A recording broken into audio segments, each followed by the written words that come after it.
오늘 하나님께서 주시는 말씀 구약성경 창세기 22장입니다.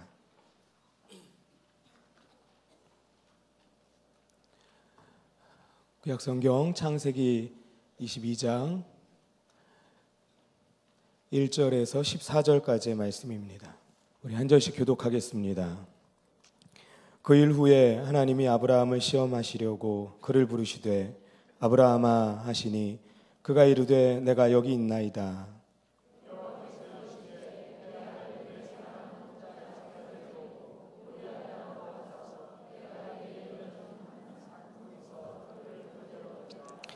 아브라함이 아침에 일찍 일어나 나귀 위에 안장을 지우고 두 종과 그의 아들 이삭을 데리고 번제에 쓸 나무를 쪼개어 가지고 떠나 하나님이 자기에게 일러주신 곳으로 가더니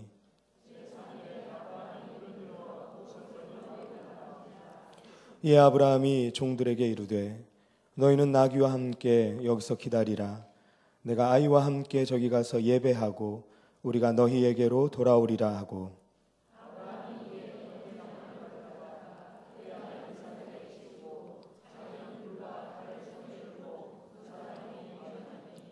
이삭이 그 아버지 아브라함에게 말하여 이르되 내 아버지여 하니 그가 이르되 내 아들아 내가 여기 있노라.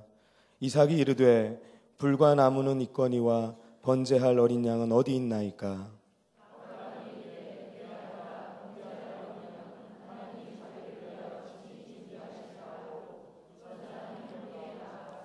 하나님이 그에게 일러주신 곳에 이른지라.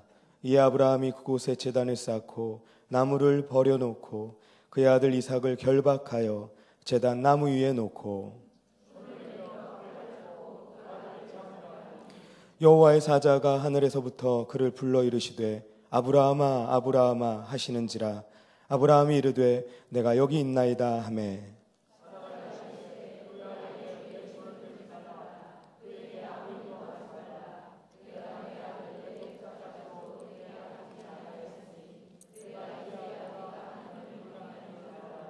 13절 14절 함께 읽겠습니다. 아브라함이 눈을 들어 살펴본즉 한 순양이 뒤에 있는데 뿔이 수풀에 걸려 있는지라. 아브라함이 가서 그 순양을 가져다가 아들을 대신하여 번제로 드렸더라.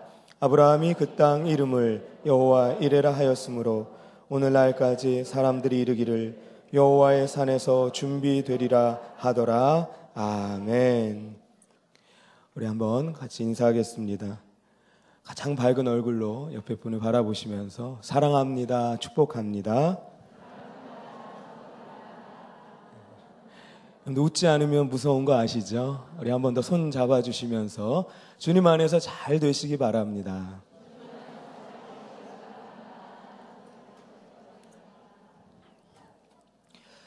오늘 말씀은 아브라함이 이제 이삭을 바치는 그러한 내용입니다.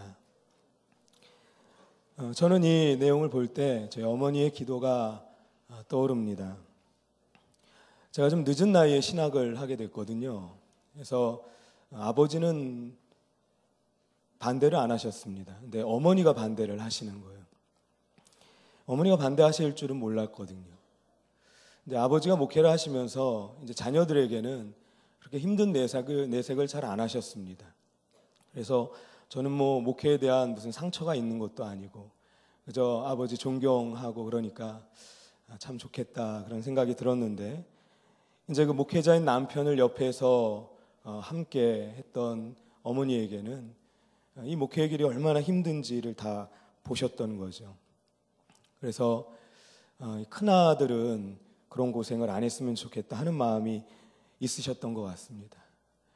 그러고 보니까 제가 이제 마흔이 다 되도록 한 번도 저에게 목회해보지 않겠냐고 어머니가 권하신 적이 없더라고요. 그런데 이제 마흔 다 돼가지고 신학한다고 하니까 어머니가 마음이 편치 않으셨던 것 같습니다. 그래서 이제 어머니께서 기도하실 때마다 하나님, 제 아들은 안 됩니다. 이 고생스러운 목회의 길 가도록 허락할 수 없습니다.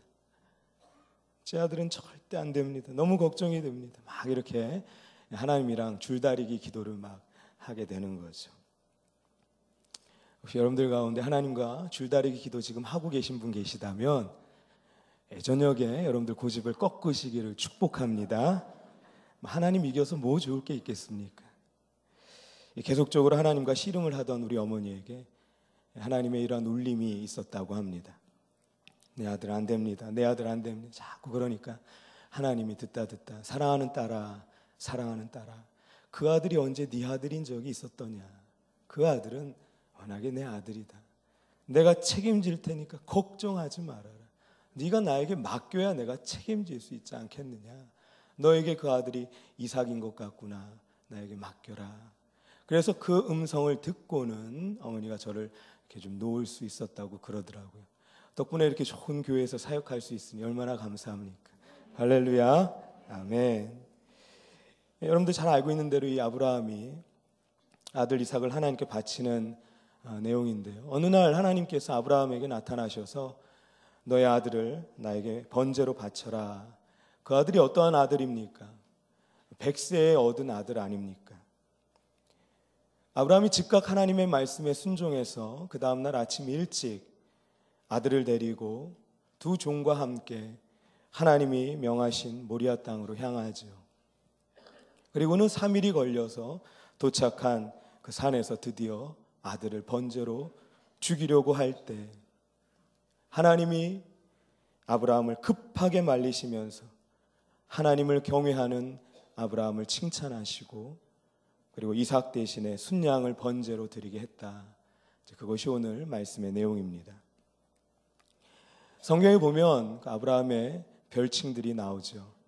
여러분들이 잘 알고 있는 대로 믿음의 조상이라고도 알려져 있고 또 야고보서에 보면 하나님의 벗이라고 아주 영광된 별명도 갖고 있습니다. 근데 오늘 말씀에 보니까 하나님을 경외하는 자라는 또 칭찬을 듣고 있네요. 여러분들 누군가를 경외한다는 것은 사랑하면서도 깊이 존경하는 것입니다. 사랑하면서도 깊이 존경하는 것. 함부로 하지 않는 것이죠. 이것이 하나님에 대한 것으로 표현될 때, 그러니까 하나님을 경외한다고 하는 것은 하나님을 하나님으로 대우하고 인정하는 것을 의미합니다. 하나님을 경외하는 것은 우리의 신앙의 영적 세계에 있어서 얼마나 중요한지 모릅니다. 하나님을 경외하는 태도가 시들해지면 하나님을 하나님으로 인정할 수 없게 되면서 하나님의 말씀을 가볍게 여기게 되고 그것이 곧 죄악으로 연결되는 통로가 되고 맙니다.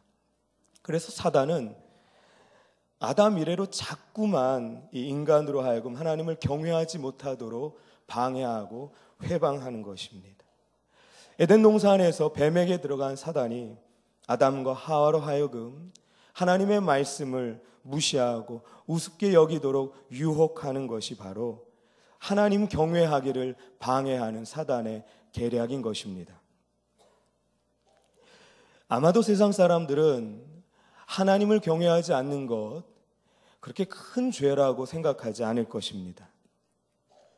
오히려 다른 사람을 때리거나 죽이거나 사기치거나 이러한 죄를 더 큰 죄라고 여기지 하나님을 경외하지 않는 것 이거 그렇게 심각하게 큰 죄라고 생각하지 않을 것입니다. 그래서 사람들은 동성연애를 죄라고 여기지 않는가 봅니다. 예수님 안 믿는 것을 죄라고 여기지 않는 이유가 바로 이것입니다.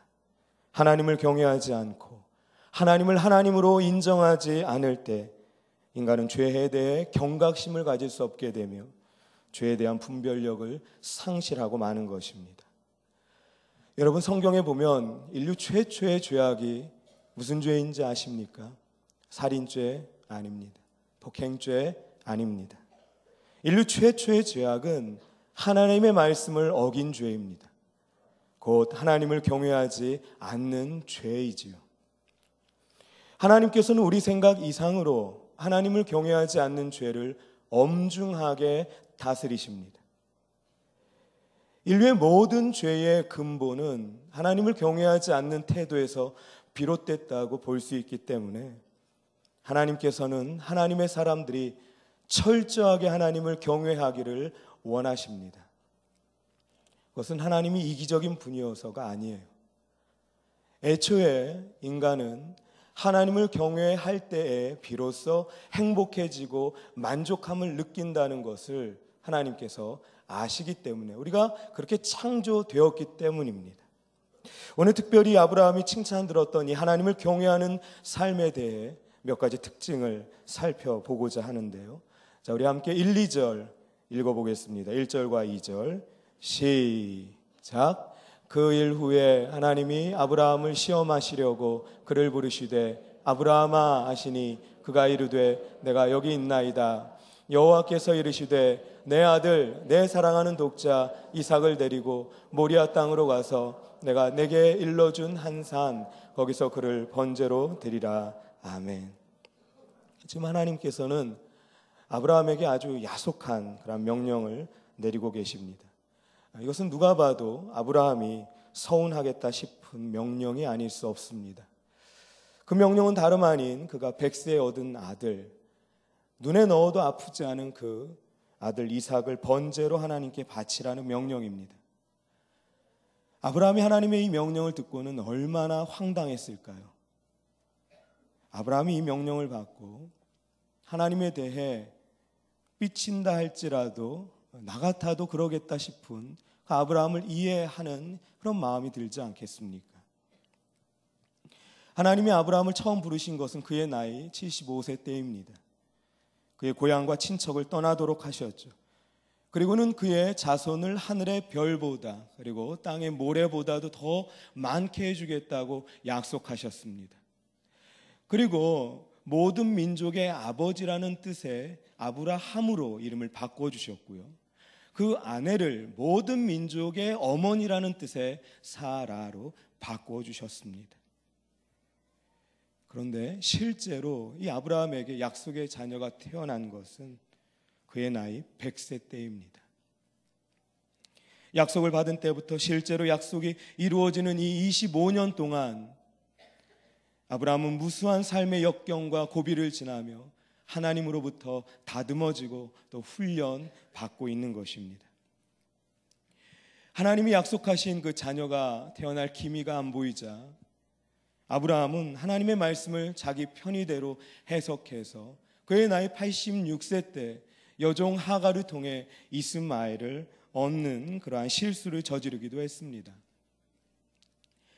그러나 하나님께서는 분명하게 아브라함에게 이스마엘이 너의 약속의 자녀가 아니라 이삭이 너의 약속의 자녀라는 것을 알려주시면서 아브라함의 나이 100세에 드디어 이삭을 허락하시죠. 창세기 12장에 아브라함을 부르셨고 창세기 22장 오늘 본문에 이르기까지 이런저런 삶의 우여곡절을 겪으며 인생의 모든 산전수전을 겪어가면서 이 정도면 하나님께 충분히 시험받고 연단받았다고 아브라함이 그렇게 생각했을 법하지 않습니까? 이제 그의 나이 100세를 훌쩍 넘기면서 나름 하나님의 믿음의 시험을 어느 정도는 통과했다고 자부할 만한 아브라함이 아니겠습니까? 사랑하는 가족들과 함께 여생을 행복하게 보내며 그저 평범한 여느 아버지처럼 그렇게 살아가길 꿈꾸던 아브라함이었을 텐데 그만 그에게 한 가지 시험이 기다리고 있는 것입니다. 그리고 그 시험은 이전까지의 그 어떠한 시험보다도 강도가 높은 시험입니다. 여러분 혹시 이런 경험 없으십니까? 자녀 문제 겨우 해결됐다 싶은데 뜻하지 않게 질병의 문제를 만나기도 하고 경제적인 문제를 만나기도 합니다. 높은 산을 넘었다고 겨우 한숨 돌리고 있는데 더 높은 가파른 산이 우리 앞을 가로막고 있고 험한 강을 겨우 건너고는 한시름 놓고 있는데 훨씬 더 위험한 강물이 또 앞에 놓여 있는 것과 마찬가지입니다. 참으로 난감하고 속상한 상황이죠. 오늘 본문에도 보면 마치 하나님이 이랬다 저랬다 하시는 것처럼 그렇게 심술궂은 짓궂은 분으로 보이지 않습니까? 아브라함의 입장에서는 충분히 서운해할 만한 그런 상황이라고 생각이 됩니다. 그런데 여러분, 이 서운함과 섭섭함이 우리의 신앙을 병들게 할 때가 많다는 것을 알고 계십니까? 신앙생활할 때 가장 조심해야 할 것이 있다면 그것은 바로 섭섭병입니다. 내 나름대로는 이 정도 했으면 할 만큼 한 것 같은데 하나님의 반응이 내 생각과는 다를 때, 그리고 환경은 자꾸 어렵게 되면서 우리의 신앙이 얼마나 약해지고 힘들어지는지 모릅니다. 여러분, 이럴 때 우리가 꼭 기억해야 할 것이 한 가지 있습니다. 그것은 나를 향하신 하나님의 뜻과 계획이 선하시고 온전하시다는 것입니다. 어떠한 상황과 환경에서도 나를 향한 하나님의 뜻은 선하고 완전하시다고 인정할 때 우리는 끝까지 하나님께 쓰임받을 수 있습니다. 하나님을 경외하는 사람의 첫 번째 특징, 그것은 하나님의 선하신 뜻을 늘 인정하는 것입니다.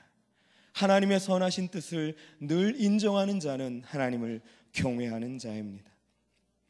오늘 모리아 산에 오르는 아브라함과 그 아들 이삭의 대화를 보시면 아브라함에게는 하나님에 대해 원망함과 서운함이 보이지 않는 것 같습니다. 우리 함께 6절부터 8절까지 함께 읽어보겠습니다. 6절부터 시작. 아브라함이 이에 번제나무를 가져다가 그의 아들 이삭에게 지우고 자기는 불과 칼을 손에 들고 두 사람이 동행하더니 이삭이 그 아버지 아브라함에게 말하 이르되 내 아버지여 하니 그가 이르되 내 아들아 내가 여기 있노라. 이삭이 이르되 불과 나무는 있거니와 번제할 어린 양은 어디 있나이까. 아브라함이 이르되 내 아들아 번제할 어린 양은 하나님이 자기를 위하여 친히 준비하시리라 하고 두 사람이 함께 나아가서 아멘. 이삭이 지금 나무를 지고 올라갑니다. 그리고 아브라함은 불과 칼을 들고 함께 올라가죠. 그때 아들이 물어봅니다. 아버지. 그러니까 아브라함이 대답을 하죠. 내 아들아 내가 여기 있다. 아들이 또 물어봅니다. 아버지, 불과 나무는 있는데 번제할 어린 양은 어디 있습니까?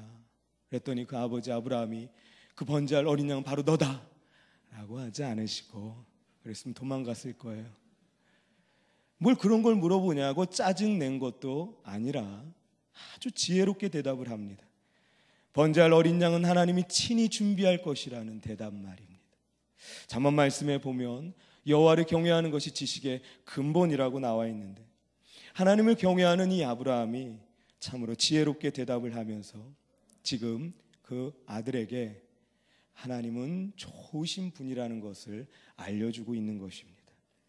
그렇습니다. 지금까지 아브라함에게 하나님은 늘 좋으신 하나님이셨고 지금도 모리아산을 오르고 있는 지금도 아브라함은 그 하나님을 좋으신 하나님으로 인정하며 하나님의 선한 의도를 마음에 새기고 있는 것입니다. 저는 설교를 준비하면서 생각나는 이야기가 하나 있었습니다. 아주 신실하게 믿음 생활을 잘하는 부부가 있었어요.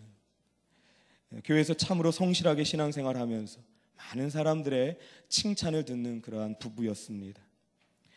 그런데 이 부부에게는 간절한 기도 제목이 하나 있었는데요. 그것은 바로 아이를 갖게 해달라는 기도 제목이었습니다. 그렇게 간절히 기도하기를 1년, 2년, 5년, 10년이 지나갑니다마는 아이 소식이 없습니다. 아이가 생기지 않는 시간이 점점 흘러가면서 특히 그 아내의 상심이 크죠. 그때마다 남편은 아내를 위로하며 또 격려합니다. 부부는 서로를 사랑하면서 주님의 일에 더욱 열심을 냅니다. 그런데 그러다가 결혼한 지 16년 만에 드디어 아이를 가지는 기적 같은 일이 일어났습니다. 이들 부부의 기쁨은 이루 말할 수 없었어요. 하나님께 감사드리면서 아들을 낳으면 다니엘이라고 이름을 짓고 딸을 낳으면 에스더라고 이름을 짓자 그렇게 약속을 하고는 드디어 10달이 지났습니다. 사내 아이를 낳았어요. 그런데 이상하게도 간호사가 이런저런 핑계로 아이를 보여주지 않는 것입니다. 몇 번의 요구 끝에 간호사가 아이를 데려왔는데 아이를 보는 순간 아이의 엄마는 그만 실신하고 말았습니다. 그 아이는 몸과 얼굴이 심하게 뒤틀린 장애아였기 때문입니다. 16년 만에 주신 아이가 장애아. 아내는 실신했다가 깨기를 반복하며 밤새도록 웁니다. 남편도 이 소식을 듣고는 절망감을 감추지 못하고 의료진 역시 무슨 말로 위로해야 할지 할 말을 찾지 못하고 있습니다. 그런데 다음 날 거의 뜬 눈으로 밤을 지새우고 아내를 찾아온 남편에게 아내가 이렇게 말하는 것입니다. 여보, 지난밤 밤이 새도록 하나님께 기도하며 하나님의 뜻을 물었어요. 왜 하필 우리에게 이 아이를 보내셨을까요? 우리를 향한 하나님의 뜻은 도대체 어디에 있나요? 간절히 기도하는 가운데 저는 한 가지 해답을 얻었어요. 하나님께서 이 생명을 어느 가정에 보내면 사랑으로 잘 키울까 고심하며 찾고 또 찾다가 우리 가정에 보내셨다는 거예요. 그동안 우리를 한 번도 실망시키신 적 없으신 좋으신 하나님께서 우리를 믿고 이 아이를 맡겨주셨는데 정성을 다해 잘 키워봅시다. 당신도 도와주세요.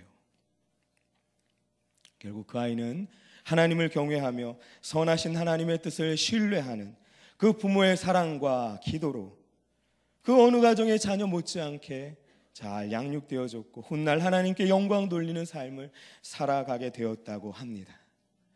여러분, 16년 동안 아이가 없을 때에도 하나님은 그 부모에게 선하신 하나님이셨습니다. 16년 만에 아이를 주신 하나님, 선하신 하나님이십니다. 16년 만에 주신 아이가 장애아일 때도 하나님은 그 부모에게 여전히 선하신 하나님이신 줄로 믿습니다.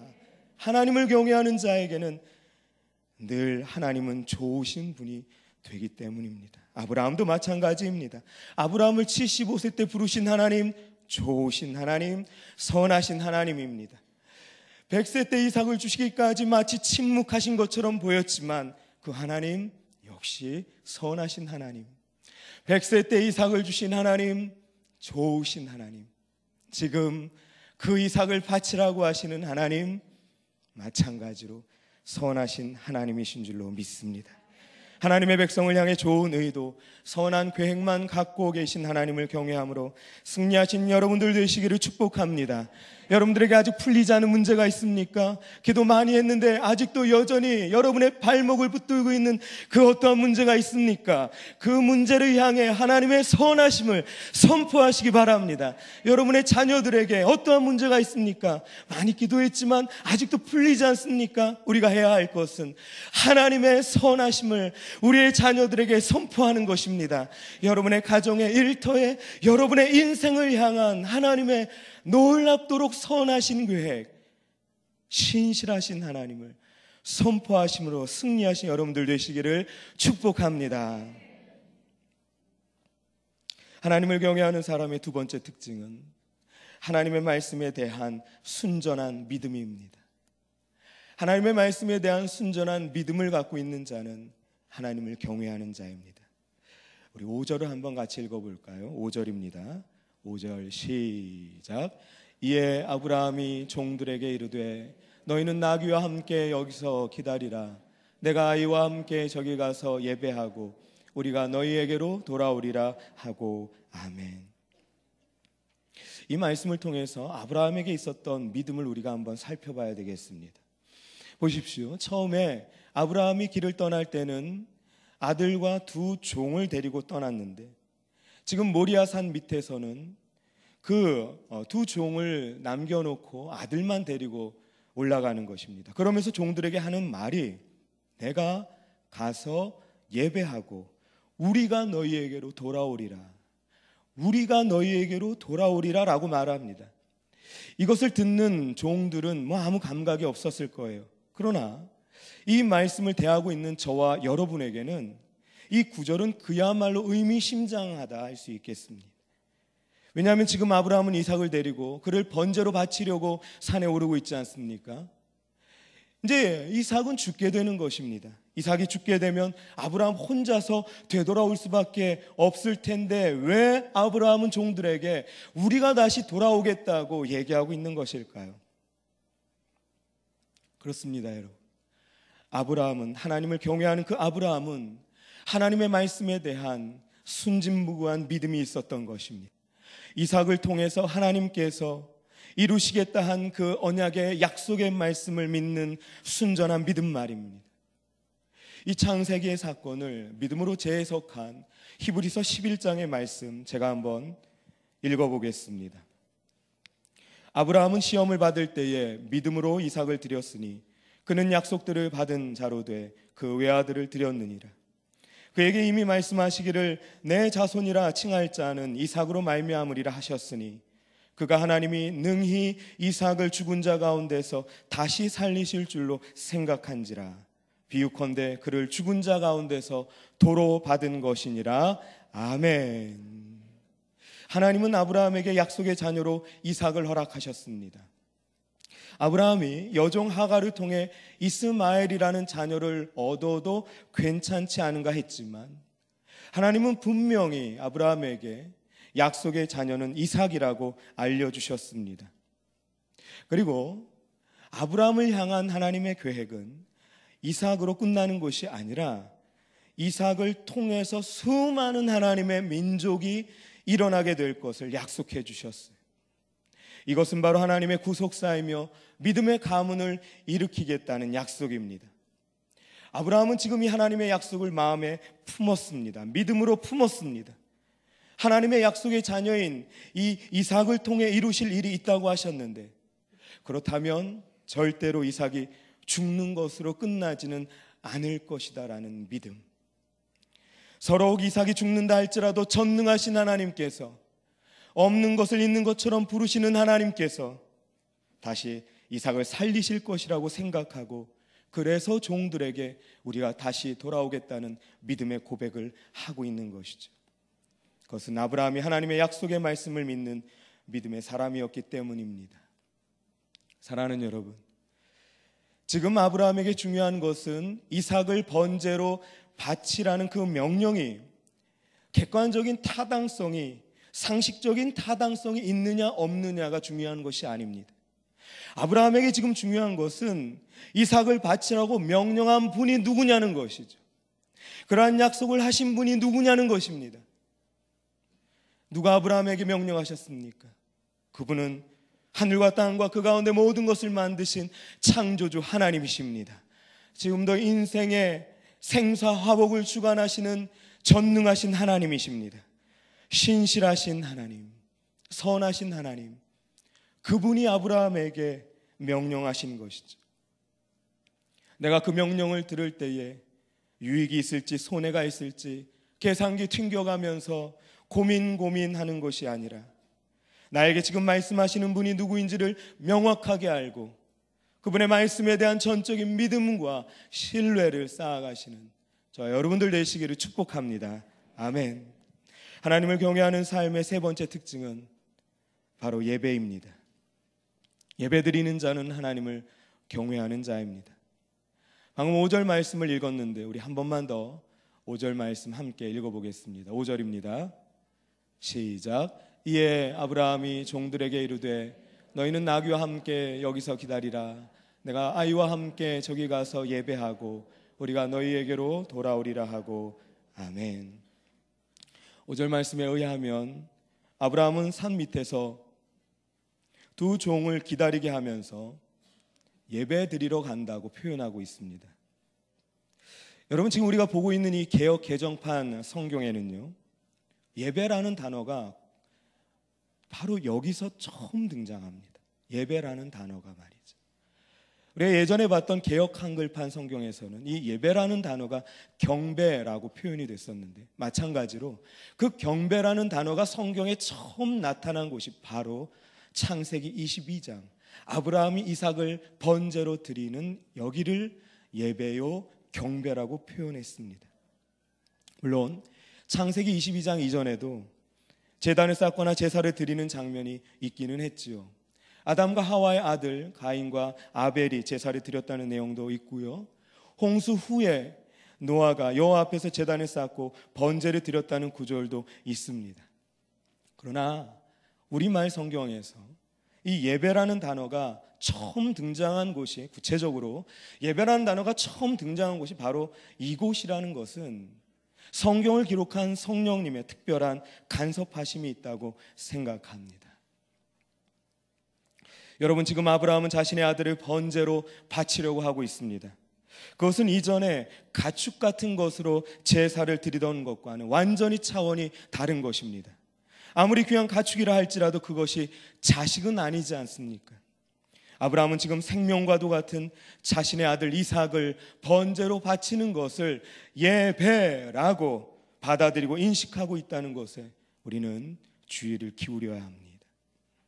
그렇습니다, 여러분. 예배는 나의 이삭을 바치는 것입니다. 나의 생명과도 같은 그 무엇을 하나님을 경외하기 때문에 포기할 수도 있는 것이 예배입니다. 하나님이 나에게 절대적인 존재임을 나의 마음과 몸으로 드러내고 나타내고 표현하는 것이 바로 예배인 것이죠. 요즘 현대인들은 예배를 중요하게 여기지 않는 경향이 있어서 얼마나 안타까운지 모릅니다. 그저 예배를 취미 활동의 하나 정도로만 치부하는 현대인들에게 목숨을 걸고 예배를 드린다는 것은 다소 생소한 개념일 수밖에 없을 것입니다. 예배를 드린다고 하면서도 은혜의 중심에서 그저 몇 발자국 떨어져서 남일 구경하듯이 참여한다거나 조금이라도 부담이 된다고 할 때는 가차없이 예배를 차선이나 삼선으로 미루어 버리는 것이 요즘의 세태라고 하면, 오늘 본문의 이 아브라함이 이삭을 하나님께 바치면서 하나님을 경외함으로 예배 드린다고 하는 것을 볼 때 우리는 예배에 대한 새로운 관점을 가져야 될 것입니다. 사랑하는 여러분, 예배에 있어서 결코 약화돼서는 안 되는 것, 그것은 바로 하나님을 경외하는 것입니다. 여러분의 모든 삶의 예배의 자리에서 하나님을 경외하시기 바랍니다. 하나님을 경외하는 사람은 예배를 드릴 때 교만을 내려놓습니다. 욕심을 내려놓습니다. 주님보다 더 소중히 여기던 것들을 과감히 포기하고 하나님 경외하기를 선택합니다. 그저 내 욕심을 앞세우거나 내 뜻을 고집하던 예배의 모습에서 벗어나 이제는 나를 통해 하나님의 선하신 뜻이 이루어지기를 소원하는 참된 예배자의 모습으로 변화되는 것입니다. 지금 이 시간에도 하나님을 경외하는 간절한 마음으로 하나님이 기뻐하시는 예배를 드리시는 저와 여러분 되시기를 축복합니다. 아멘. 자, 여러분, 이제 오늘 말씀의 결말은 해피엔딩이죠. 훈훈하게 마무리가 되고 있습니다. 아브라함은 하나님께 칭찬을 듣죠. 그리고 이삭은 죽지 않고 살아납니다. 이 정도에서 얘기가 끝나도 괜찮지 않겠습니까? 그런데 한 가지 이야기가 더 나옵니다. 13절. 우리 13절 말씀 함께 읽어보겠습니다. 13절입니다. 같이 한번 읽어보죠. 시작. 아브라함이 눈을 들어 살펴본즉 한 순양이 뒤에 있는데 뿔이 수풀에 걸려 있는지라 그 순양을 가져다가 아들을 대신하여 번제로 드렸더라. 아멘. 아브라함이 눈을 들어 보니까 수풀에 순양이 걸려 있는 겁니다. 그 뿔이 걸려 있는 거예요. 그래서 아브라함이 아들 이삭을 대신해서 그 순양을 번제로 드렸다, 이렇게 나오고 있습니다. 여러분, 왜 굳이 하나님이 이렇게 하셨을까요? 왜 얘기를 거기서 끝내지 않고, 좀 번거로워 보이는데 왜 순양을 준비하셔서 이삭 대신 번제로 드리게 하셨을까요? 그냥 여기서 끝내기는 약간 싱거우니까 뭔가 특별한 이벤트를 준비하신 것일까요? 그것도 아니면 우연히 어쩌다 보니까 숯불에 걸려있는 순양을 발견해서 이삭 대신 번제로 드린 것일까요? 여러분, 이것은 언젠가 아브라함과 이삭의 후손으로 메시아로서 구원자로서 이 세상에 오시게 될 예수 그리스도의 십자가 사건을 예표하는 것입니다. 우리를 살리시고 우리 대신 번제물이 되어주셔서 십자가에 달리시고 모든 피와 물을 흘려 우리를 구원하신 예수 그리스도를 나타내는 것입니다. 우리 모든 인류의 죄를 온전히 사해 주시는 죄 없으신 예수 그리스도의 피 흘리심, 이것이 바로 오늘 본문 말씀에 이삭 대신 번제로 드려진 그 순양이 의미하는 바입니다. 여러분들 생각해 보십시오. 오늘 본문에서 이삭은 분명히 하나님의 은혜로 살아났습니다만은 성경 어디에도 이삭이 죽지 않고 영원히 살았다는 기록은 없습니다. 오히려 창세기 37장에 보면 이삭이 그의 나이 180세에 기력이 다해 죽었다고 나옵니다. 그렇습니다. 이삭은 결국 죽었습니다. 이삭의 나이 10대 중반 청소년기에 이 모리아 산에서 기적적으로 살아났지만 그렇다고 해서 이삭이 영원히 죽지 않은 것은 아니라는 것이죠. 저와 여러분을 포함해서, 아브라함과 이삭을 포함해서 모든 인류는, 모든 인간은 한 사람도 예외 없이 늙고 병들고 죽고 언젠가는 심판받아 지옥에 가는 것, 이것이 바로 죄로 인한 비참한 결과인 것입니다. 잠깐 죽음을 벗어났다 할지라도, 그리고 당장에는 죽음이 잠시 뒤로 유보되었다 할지라도 그것은 근본적인 해결책이 될 수 없습니다. 인간의 근본적인 죄의 문제, 죽음의 문제를 해결하는 것은 예수 그리스도의 십자가 외에는 없음을 믿습니다. 마치 오늘 이삭 대신에 이 순양이 번제로 드려지는 것처럼 모든 인류의 죄를 대신하여 죽으신 예수 그리스도만이 우리를 영원한 죄의 포로에서 해방시키며 죽어가는 저와 여러분을 살리는 줄로 믿습니다. 우리를 구원하기 위해 그분이 대신 죽으셨습니다. 그분은 우리를 사단의 묶임에서 자유케 하는 줄로 믿습니다. 예수 그리스도의 십자가의 능력은 우리 인생의 모든 문제를 해결하신 하나님의 능력인 줄로 믿습니다. 사랑하는 여러분, 하나님께서 아브라함을, 그 아들 이삭을 하나님께 바치라고 하고 있는 것은 하나님을 경외하는 아브라함의 믿음을 더 성장시키시기 위한 하나님의 선한 뜻도 분명히 있지만 더욱 중요한 것은 우리를 용서하시고 대신 십자가에 달려 죽으시는 예수 그리스도를 만나기 원하시는 것입니다. 그래서 오늘 모든 이야기의 초점은 바로 이 예수 그리스도의 십자가로 향하고 있습니다. 요즘 우리가 사순절 기간을 지나고 있죠. 사랑하는 여러분, 예수 그리스도 안에서 하나님의 선하신 뜻을 발견하시기 바랍니다. 예수 그리스도를 나의 구원자로 믿으실 수 있기를 바랍니다. 예수님께서 주인공이 되어주시는, 예수님께서 기뻐 받으실 만한 예배를 드리시는 여러분들 되시기를 축복합니다. 하나님을 경외하는 자는 예수 그리스도를 나의 주, 나의 하나님으로 고백하는 것입니다. 내 대신 번제로 십자가에 달려 죽임당하신 예수 그리스도, 그분을 나의 삶의 주인으로 인정하고 그분의 자녀가 되어서 믿음을 가지고 광야 같은 이 세상을 힘있게 살아갈 수 있게 되는 것입니다.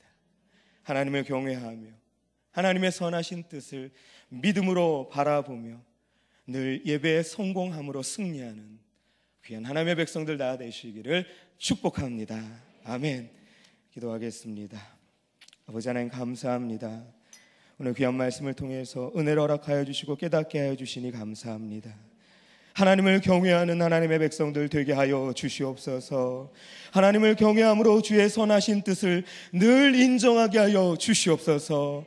하나님을 경외함으로 하나님의 말씀을 순전히 믿을 수 있는 저희들 되게 하여 주시옵소서. 하나님을 경외함으로 늘 예배드리는 저희들 되게 하여 주시옵소서. 하나님을 경외함으로 그 여호와 이레 하나님께서 우리에게 준비해 주신 구원의 능력, 예수 그리스도의 십자가를 감사함으로 매일매일 고백하며 주님의 뜻에 순종하여 복음을 누리고 복음을 전하며 살아가는 저희 모두 되게 하여 주시옵소서. 감사드리며 주 오신 예수님의 이름으로 간절히 기도하옵나이다. 아멘. 아버지 하나님 사랑합니다.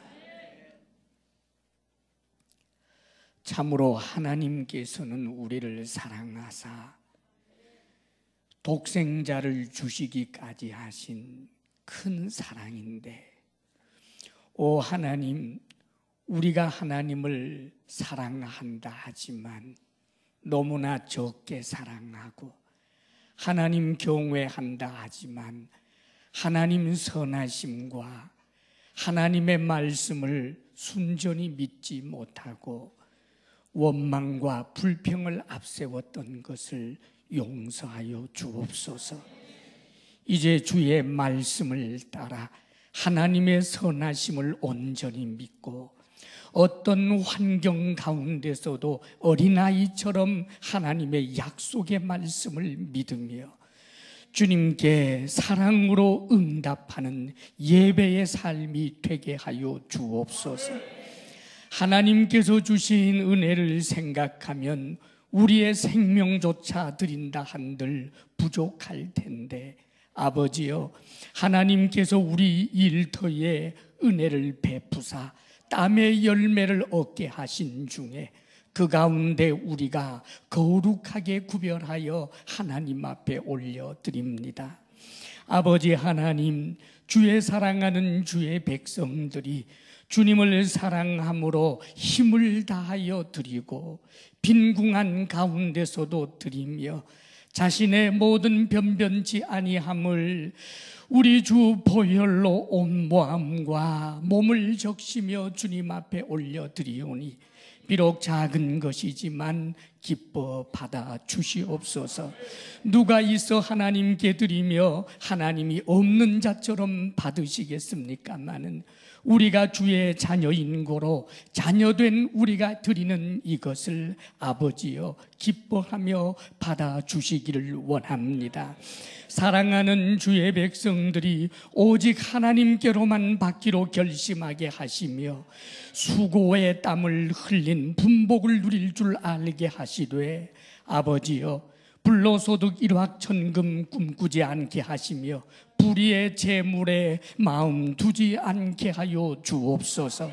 하나님께서 우리에게 주시는 것으로 하나님께 드리며 이웃에게 나누며 살아가는 물질의 선한 청지기들 되게 하옵소서.